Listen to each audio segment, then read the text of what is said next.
الحمد للہ رب العالمین والعاقبۃ للمتقین والصلاة والسلام علی سید الانبیاء والمرسلین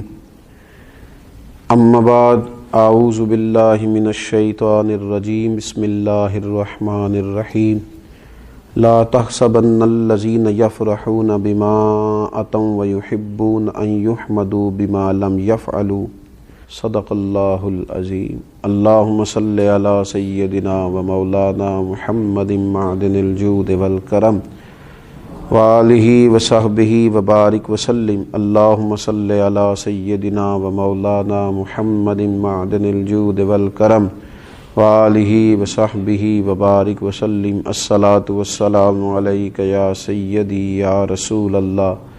وعلی آلک واصحابک یا حبیب اللہ۔ حمد و صلاۃ کے بعد قرآن مجید فرقان حمید ہمیں کچھ ایسے روحانی امراض کے بارے میں شعور دیتا ہے کہ جو دلوں میں موجود ہوتے ہیں اور انسان کے دل کے اندر جو اس کی روحانی زندگی ہوتی ہے اس کے لیے بڑے نقصان کا باعث ہوتے ہیں، اور جب دل کے اندر وہ چیزیں پوری طرح جڑ پکڑنے لگتی ہیں تو انسان کے جو ظاہری معاملات ہوتے ہیں، اس کا جو لوگوں کے ساتھ میل ملاپ ہوتا ہے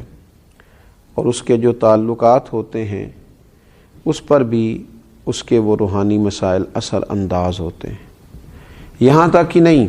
پھر اگر وہ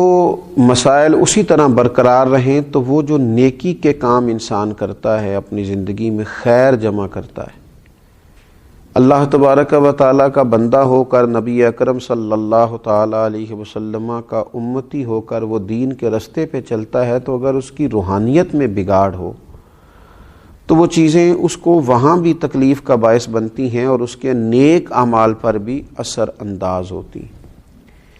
انہی مسائل میں سے ایک بڑا مسئلہ جو بہت بڑی روحانی بیماری ہے اور بہت زیادہ تکلیف کا باعث ہے، وہ ہے حب جاہ کا مسئلہ، یعنی شہرت کی خواہش، عزت کی خواہش۔ لوگ میری تعریف کریں، میں لوگوں میں جانا پہچانا جاؤں، لوگ میرا ذکر کریں، جگہ جگہ لوگوں کو پتہ چلے کہ فلاں صاحب ہوتے ہیں۔ حالانکہ حضرت مولا علی شیر خدا کرم اللہ تعالی وجہہ الکریم ارشاد فرماتے ہیں، اسے مبارک ہو جسے تھوڑے لوگ جانتے ہیں، وہ شخص باعث مبارکباد ہے جس کی زیادہ شہرت نہیں ہے۔ وہ تو تنہائی میں بیٹھ کے آرام سے اپنے رب کریم کو یاد کر لے گا۔ تو ایک بڑی بیماری دل کی، شہرت حاصل کرنے کی بیماری، اپنا آپ بتانے کی بیماری، اپنے آپ کو لوگوں کے سامنے بڑا ظاہر کرنے کی بیماری، یہ اتنا تکلیف دہ امر ہے کہ اس نے پوری دنیا کے اندر ایک عجیب سی دوڑ لگا دی۔ جس کو اللہ تبارک و تعالیٰ نے کچھ علم دیا وہ بھی چاہتا ہے کہ اب میری شہرت ہو جائے، الا ماشاء اللہ۔ اگر کسی کو اللہ تعالیٰ نے کوئی صلاحیت دی ہے، کسی شعبے میں مہارت دی ہے، تو اس کو اس مہارت کے ساتھ شہرت بھی چاہیے۔ اللہ نے پیسہ عطا کیا ہے اپنے فضل سے، تو بجائے اللہ تبارک و تعالیٰ کی مخلوق پر خرچ کرنے کے وہ اسے شہرت کا باعث بنانا چاہتا ہے، وہ آگے بڑھنا چاہتا ہے۔ اور ہمارے زمانے میں تو ہم نے یہ دیکھا ہے کہ نیکی کا کام کرنے کے شوقین لوگ، ویلفیئر کا کام کرنا ہے، اللہ کے بندوں کی خدمت کرنی ہے، لیکن اس کے ساتھ ساتھ انہیں شہرت کی بھی ضرورت ہے۔ نبی اکرم صلی اللہ تعالی علیہ وسلم سے پوچھا گیا تھا کہ یا رسول اللہ صلی اللہ تعالی علیہ وسلم، ایک شخص اللہ کے رستے میں جہاد کرتا ہے، اس کی دو نیتیں ہیں، اس کے دو ارادے ہیں، وہ اللہ کو بھی راضی کرنا چاہتا ہے اور یہ بھی چاہتا ہے کہ لوگوں میں اس کی شہرت ہو جائے۔ ایسا نہیں ہے کہ رضا الہی کی نیت ہی سرے سے موجود نہیں ہے، رضا الہی بھی چاہتا ہے اور ساتھ یہ بھی چاہتا ہے کہ میرا نام ہو جائے لوگوں میں۔ تو آپ کیا فرماتے ہیں؟ تو حضور علیہ السلام نے جو فیصلہ دیا وہ سمجھنے والا ہے۔ حضور فرمانے لگے، اسے اللہ کی بارگاہ سے کوئی اجر نہیں دیا جائے گا۔ رب چونکہ وحدہ لا شریک ہے، وَإِلَٰهُكُمْ إِلَٰهٌ وَاحِدٌ لَا إِلَٰهَ إِلَّا هُوَ الرَّحْمَٰنُ الرَّحِيمُ، وہ وحدہ لا شریک ہے تمہارا معبود، تو وہ فقط اسی عمل کو پسند کرتا ہے جو خالص اللہ کی رضا کے لیے کیا جائے۔ تو یہ جو شہرت کی طلب ہے، یہ جو ہوس ہے، یہ جو ہرس ہے، کوئی بھی نیک کام کرنا تو خواہش پیدا کر لینا کہ میری تعریف ہو، کہا جائے۔ ہاں، ایک بات ہے، ایک شخص چاہتا نہیں ہے لیکن اللہ اس کی شہرت کر دیتا ہے، تو یہ مالک کا فضل ہے۔ اس کی طلب نہیں تھی، خواہش نہیں تھی۔ آپ دیکھیے انبیاء کرام علیہ السلام کو کتنی شہرت ملی دنیا میں، خلفائے راشدین کو کتنی شہرت ملی، اللہ کے نیک بندے اولیاء اللہ کو کتنی شہرت ملی۔ وہ خود بخود اللہ تعالیٰ ان کے لیے اہتمام فضل کر دے، ان پر کرم ہو جائے، وہ بات الگ ہے، لیکن اپنی خواہش پیدا کرنا اور ہمہ وقت اس طلب اور تڑپ میں رہنا کہ ہمیں اللہ تبارک و تعالیٰ کوئی ایسا نظام کر دے کہ ہم مشہور ہو جائیں، یہ طریقہ درست نہیں ہے۔ اہل یہود کہ یہ عادت قرآن مجید نے بیان کی، ان کا طریقہ بیان کیا اور فرمایا لا تحسبن الذین یفرحون بما اتوا ویحبون ان یحمدوا بما لم یفعلوا، فرمایا ہرگز نہ سمجھنا انہیں جو خوش ہوتے ہیں اپنے کیے پر اور چاہتے ہیں کہ بے کیے پر بھی ان کی تعریف کی جائے، ایسا کام بما لم یفعلوا جو انہوں نے کیا ہی نہیں اس پر بھی چاہتے ہیں ان کی تعریف ہو، جو اہل نہیں ہے جس چیز کے اس پر بھی وہ تعریف چاہتے ہیں، جو ہنر، جو فن، جو خوبی ان کے پاس موجود ہی نہیں ہے، ان یحمدوا بما لم یفعلوا، اس پر بھی تعریف مانگتے ہیں جو کام انہوں نے کیا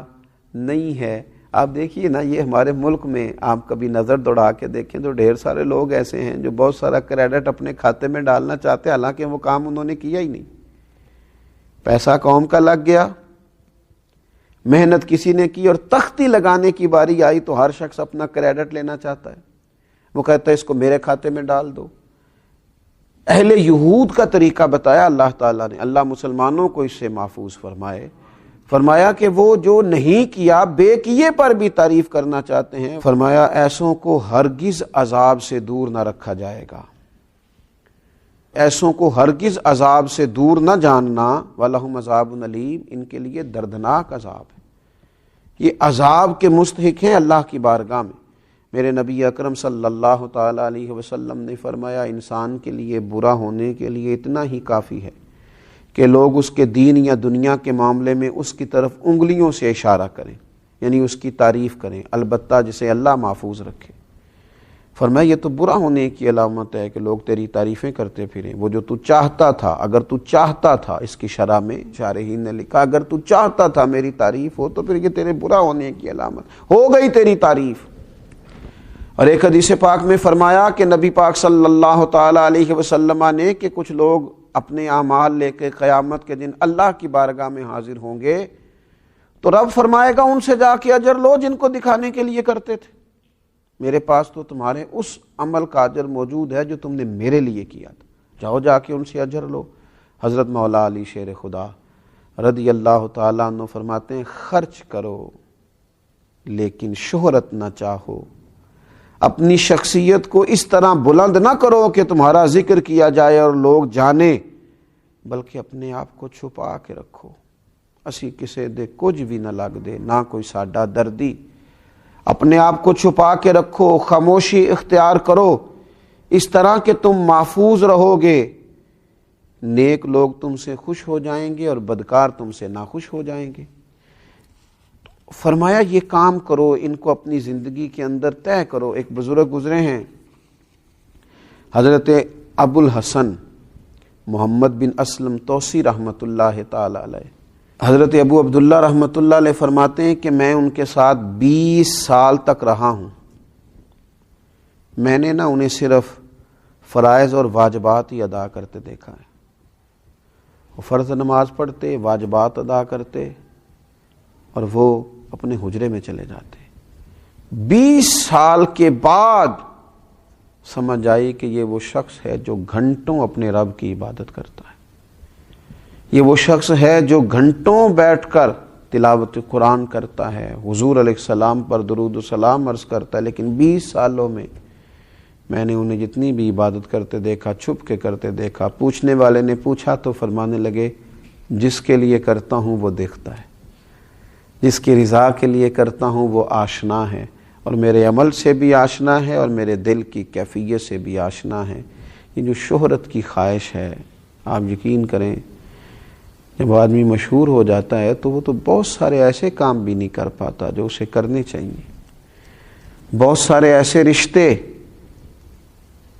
جہاں اس کا وقت دینا بڑا ضروری ہوتا ہے وہ دے نہیں پاتا۔ وہ تو چاہتا ہے کہ میں کبھی تنہائی میں بیٹھ کے رو لوں، پر وہ تو رو بھی نہیں پاتا۔ وہ چاہتا ہے کہ کبھی مجھے کوئی موقع ملے جہاں میں کوئی خیر کا کام کر لوں، کر نہیں پاتا۔ شہرت کی بلندیاں اور یہ عروج، یہ بہت سارے ایسے معاملات کرتا ہے جس سے انسان روحانی طور پر جو بہت مضبوط ہو سکتا ہے ہو نہیں پاتا۔ اٹھ بلیا چل اوتھے وسیے جتھے وس دینی سارے انے۔ اٹھ بلیا چل اوتھے وسیے جتھے وس دینی سارے انے۔ نہ کوئی ساڈی ذات پچھانے، نہ کوئی سانو منے۔ اللہ تبارک و تعالی شہرت کی بری خواہش سے محفوظ رکھے۔ وما علینا الا البلاغ۔